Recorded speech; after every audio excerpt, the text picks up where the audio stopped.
boa tarde a todas e todos que nos acompanham.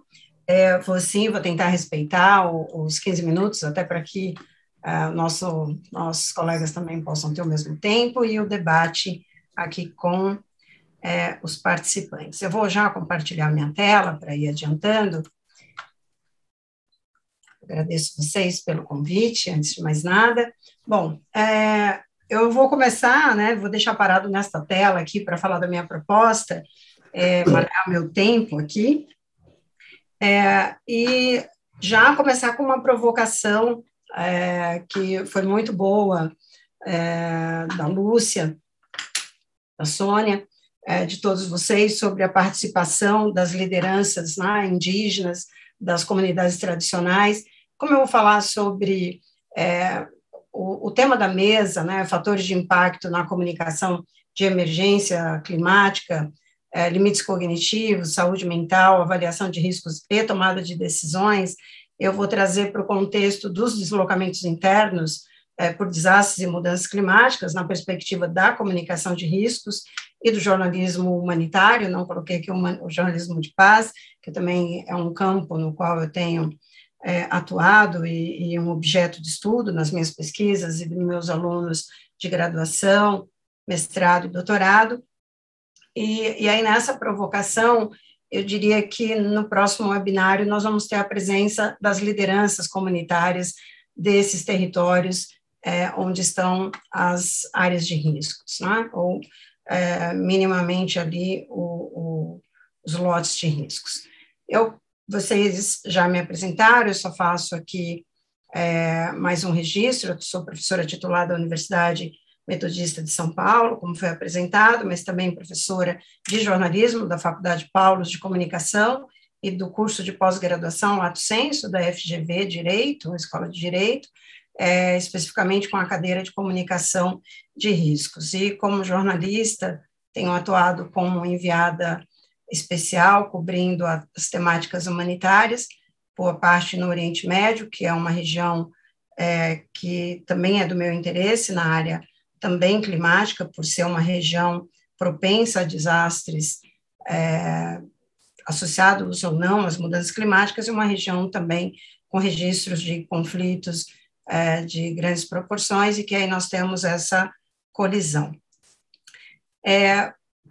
As principais causas dos deslocamentos forçados, então, para eu tentar chegar chegar mais próximo da temática proposta para a mesa, eu trago aqui, então, esse recorte dos deslocamentos internos, Lembrando que agora, dia 20, é o dia em que nós lembramos os refugiados, então, são as pessoas que ultrapassam as fronteiras dos seus países, e como jornalista e pesquisadora, jornalista trabalhando em campo por muitas décadas, eu comecei, na verdade, no jornalismo ambiental e no jornalismo científico, em 1991, cobri os eventos preparatórios da segunda Conferência da ONU para o Meio Ambiente, a Rio 92, mas também cobrindo as questões relacionadas a guerras e conflitos.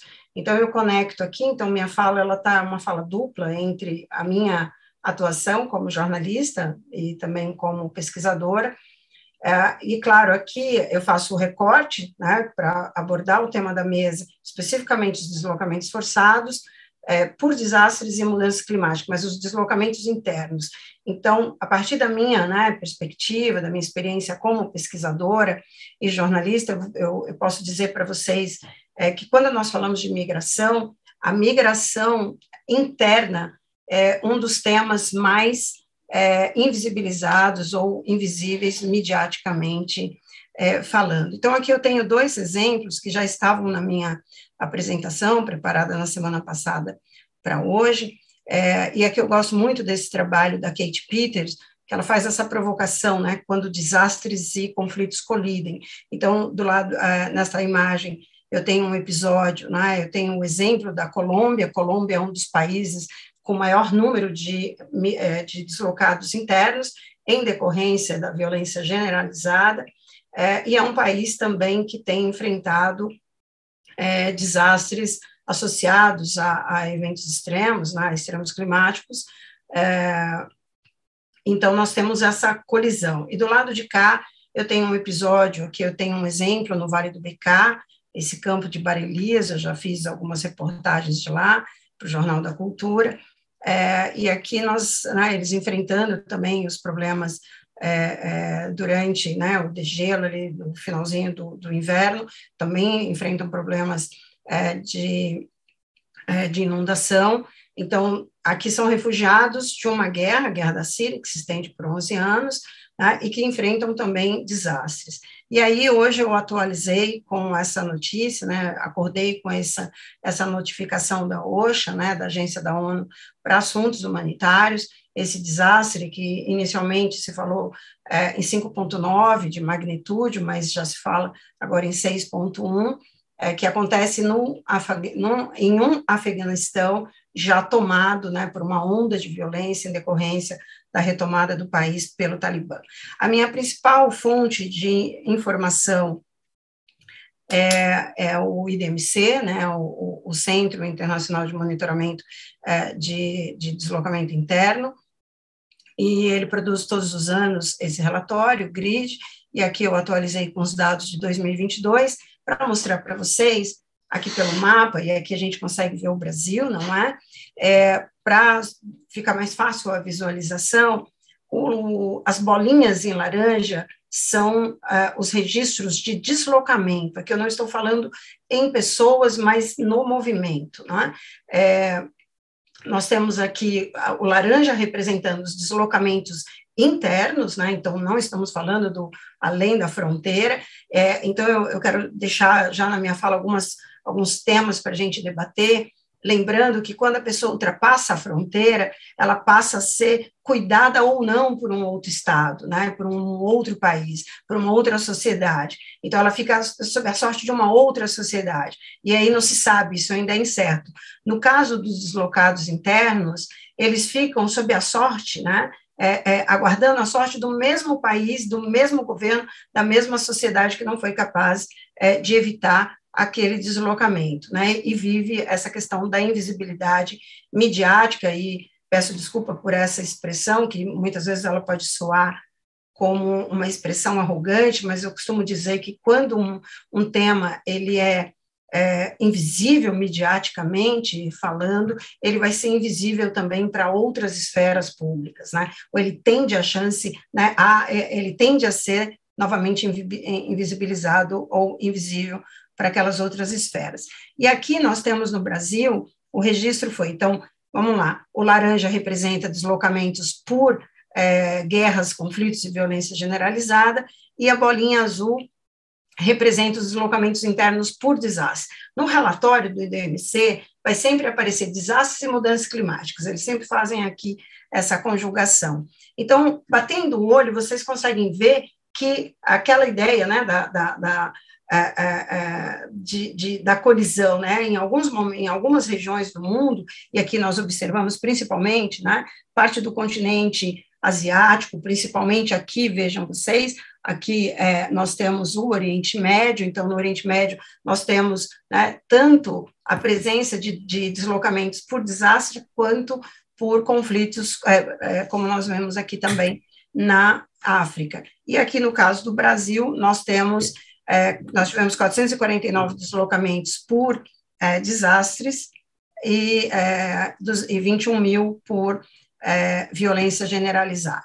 Então, aqui é um desenho, né, para a gente ter uma ideia, vejam aqui do lado de cá, é importante, né, tenho dificuldade aqui para explicar direita ou esquerda, mas aqui nós temos o deslocamento interno, o número de deslocamento interno, que é o movimento em si, e do lado de cá nós temos, né, o total da população, que a gente chama de IDP, né, a sigla em inglês para população ou pessoas internamente deslocadas, vou usar bastante essa sigla aqui. Então, nós tivemos 59,1 milhões de pessoas internamente deslocadas, sendo 53,2 milhões por conflito e violência e 5,9 milhões por desastre. E aqui que eu quero fazer, né, aproveitar que eu estou, né, na companhia de vários pesquisadores e pesquisadoras da área, e deixar aqui um convite, como eu dizia para vocês, eu acho que a gente tem que pensar num projeto interdisciplinar, interinstitucional, que a gente possa resolver essa questão, inclusive, de estatística, né? Porque esses 5,9 milhões corresponde, né, é um número que corresponde à população deslocada internamente no ano de 2021. Não se tem o total acumulado, diferentemente do deslocamento por conflitos e guerras, que é um total acumulado. Né? Aqui, para a gente ter uma ideia de novo, separado, para vocês terem uma ideia no mapa, né? O deslocamento por desastres atingiu, né, o número de pessoas, né, deslocadas internamente, aqui já é a pessoa e não o movimento, isso atingiu 84 países, enquanto os de conflitos e violência generalizada, 59 países. Aqui eu fiz um recorte do relatório que fala do Brasil, né? Então o Brasil teve o registro de mais de 400 mil, né? Aqui nós temos esse número, né? Mais de 26 mil por violência, e tivemos, né, um número maior de deslocado por desastres, e aqui tem o quadro, né, de onde isso saiu. Então, aqueles episódios, as chuvas do ano passado, é importante salientar que todo o tempo nós estamos dizendo, né, e tentando falar para os nossos colegas jornalistas, eu como jornalista e professora de jornalismo há 27 anos, já formei mais de 5 mil jornalistas, muitos deles atuando, cobrindo também essa área, e a gente tenta fazer um trabalho para evitar a ideia de que a chuva provocou esses deslocamentos, lembrando que os desastres são construções sociais. Né? Então, eu venho para cá para iniciar aqui a minha discussão com vocês, estou ficando bem atenta aqui à questão do meu tempo. As crises humanitárias subestimadas pela mídia, elas são monitoradas, isso é um monitoramento que o meu grupo de pesquisa na Universidade Metodista de São Paulo, Jornalismo Humanitário e Media Interventions, tem tentado fazer na perspectiva do jornalismo humanitário, crises que são subestimadas pela imprensa, e aqui deu origem a uma metáfora, né, esse sofrimento em silêncio em decorrência da ausência da cobertura ou uma cobertura escassa. Então, todos os anos a Quero produz esse relatório, e quando vocês abrem esses relatórios, vocês vão ver que as 10 crises mais subestimadas, parte significativa delas está associada a desastres e mudanças climáticas.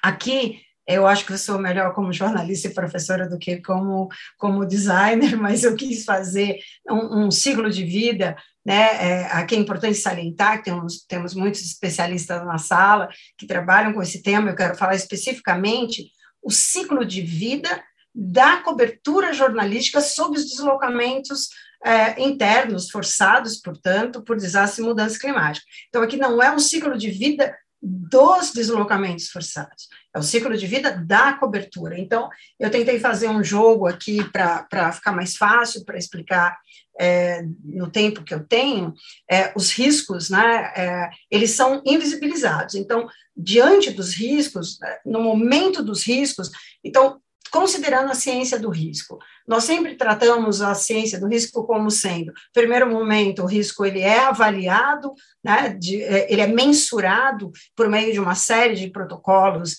científicos, de procedimentos científicos, depois ele é gerenciado e se toma ali uma decisão, e aí existe a comunicação de risco. Comunicação de risco não é transmissão de informação, comunicação de risco não é uma forma de chancelar decisões previamente tomadas. Comunicação de risco, ela tem de estar em todo o processo do gerenciamento de risco.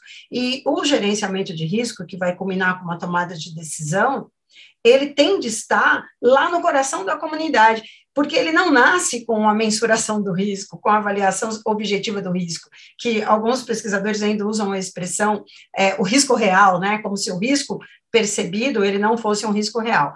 Então, o risco, toda a dinâmica do risco começa nas comunidades, no cotidiano daquelas comunidades. Então, eu fico feliz em saber que temos 2 especialistas aqui da psicologia, né, e nós estudamos muito o Paul Slovic na percepção de riscos, uma vez que os riscos são percebidos antes de mais nada. Então, quando, no momento dos riscos, nós, vou usar o plural de modéstia, nós jornalistas não estamos lá.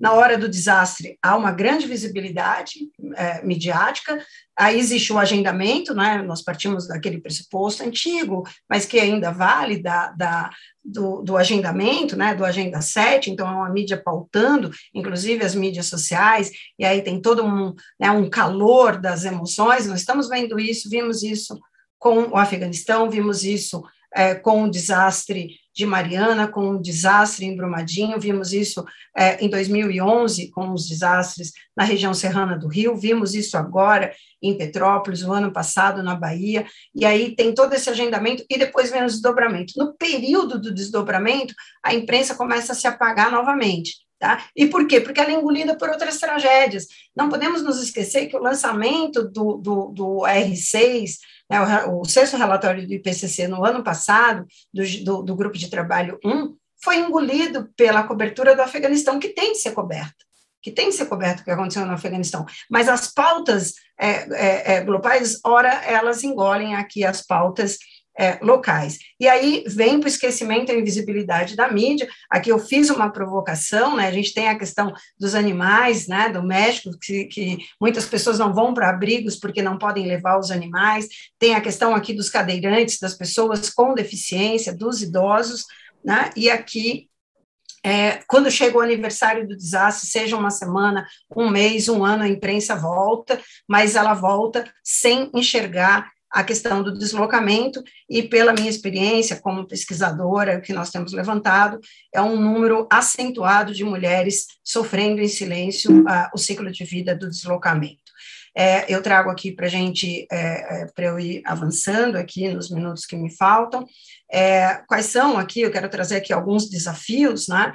Nós temos esse enxugamento das redações, que nós sabemos, e por que eu falo, para discutir o tema central dessa mesa, por que eu trago a questão da imprensa? Porque a imprensa, a cobertura da imprensa sobre os deslocamentos forçados, né, essa cobertura vai fazer uma roda girar, inclusive a roda da política, mas aí nós temos, né, deixei aqui para vocês lerem enquanto eu faço algumas observações. Hoje nós começamos a contemplar nas nossas pesquisas, lá no grupo de pesquisa que eu coordeno, a questão do TEPT, né, do transtorno do estresse pós-traumático e de moral injury em jornalistas, né? Nós fomos acometidos, né, por um quadro, né, de saúde mental durante a pandemia, principalmente, isso se escancarou, e nós temos hoje a maior referência, que é o psiquiatra sul-africano, Anthony Feinstein, que tem ajudado a trazer essa pauta da saúde mental dos jornalistas, e claro, eu puxo aqui para a questão da população e das lideranças comunitárias, não é? E aqui nós temos a ausência de pautas que tratem da dimensão social das mudanças climáticas. Do ponto de vista das outras esferas públicas, é importante trazer o debate para a necessidade da pesquisa interdisciplinar. Só que quando a gente fala no interdisciplinar, nós temos de ser um pouco mais ousados, nós temos de trazer a filosofia para essa discussão, a psicologia para essa discussão, as ciências da religião. Eu cobri a primeira cúpula humanitária da ONU em 2016, na Turquia, e houve uma sessão destinada somente à questão religiosa, porque em algumas partes do mundo, somente instituições religiosas entram e conseguem dialogar com a população. Então, esse interdisciplinar tem de ser efetivo, né? E ações de media interventions. Para eu terminar aqui, eu faço a construção, né, eu conecto a minha área, essa área da comunicação de riscos com os estudos do professor Marty Scott, da Mel Bunce e a Kate Wright. São professores britânicos que têm trabalhado, são os precursores do estudo do jornalismo humanitário, que não é um conceito, nem estamos muito preocupados em conceituar, mas é uma prática. E o que eu tenho trabalhado no jornalismo humanitário, tanto como jornalista e como pesquisadora, para passar isso para os nossos alunos e alunas, é que o jornalismo não pode perpetuar a violação dos direitos humanos sobre a qual ele deve falar. Este é um documento, eu tirei foto também para deixar para vocês, o estado da arte aqui do jornalismo humanitário, são métricas que nós temos feito também no nosso trabalho. Aqui 2 exemplos, já vou terminar, gente, são 2 exemplos, né? Aqui é o exemplo do seu Cláudio, posso dizer para vocês, eu tenho trabalhado, estou numa pesquisa internacional sobre moral injury, e principalmente por já ter sido acometida, né, eu vou usar a definição do Dr. Feinstein, né, não chega a ser um transtorno de estresse pós-traumático, mas é quando nós, jornalistas, testemunhamos transgressões morais que ferem a nossa bússola moral. Então, quando eu entrevistei o seu Cláudio, foi um dos deslocados por risco de desastre, aqui no Perialto, foi uma caneta, né, eu vou usar a expressão que é tão chula, mas eu vou precisar usar a canetada de uma juíza que determinou o deslocamento de 1.500 famílias, recebendo R$ 400 mensais ao longo de 6 meses, e o seu Cláudio estava vivendo o seu terceiro deslocamento. Ele estava indo para o 3º deslocamento, então não entra naquela conta ali do IDMC.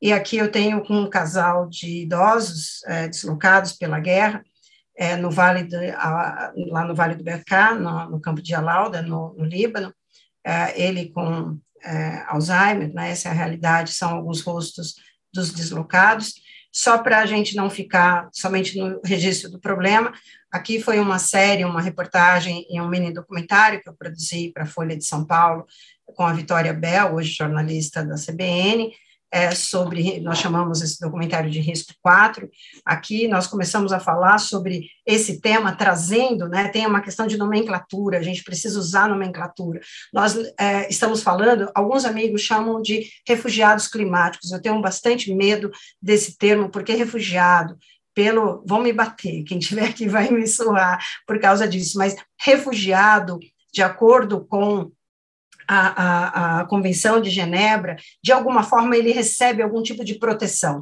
não tem nenhum benefício, é uma proteção, minimamente o Estado o protege. No caso do deslocamento, dos deslocados externos, não há nenhum tipo de proteção.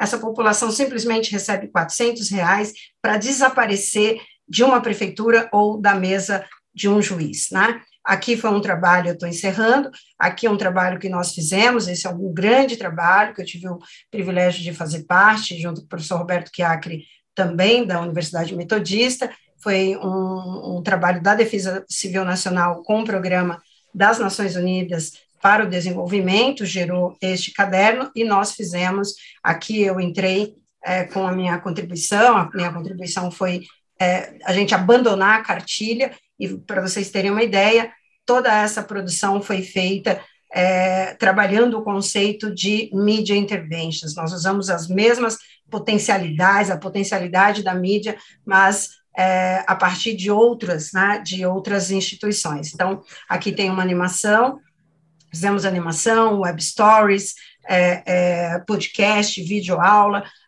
o conceito, o modelo de comunicação de riscos que eu concebi há alguns anos e que apresentei no Japão, na Conferência da ONU para Desastre, virou uma animação, e eu termino exatamente agora. Eu queria terminar com essa frase da Wanda Vitotto, que é uma ativista, uma indígena, uma ativista. Essa frase dela é de 19 de abril de 2022, e casa muito, né, com o que aconteceu, acho que com o Dom Phillips e o Bruno Pereira, com tantos outros, né? O mundo olha para a Amazônia por satélite, o mundo olha para essa Amazônia com um olhar de satélite, por cima, só consegue enxergar a beleza do verde dos rios, mas a vida dessas pessoas aqui embaixo não consegue ser olhada. Elas têm sido impactadas e ninguém cuida delas. Então, nós precisamos cuidar dessas pessoas, inclusive dessas pessoas que estão no contexto dos deslocamentos por desastre. Obrigada, gente, desculpa ter passado aqui do tempo.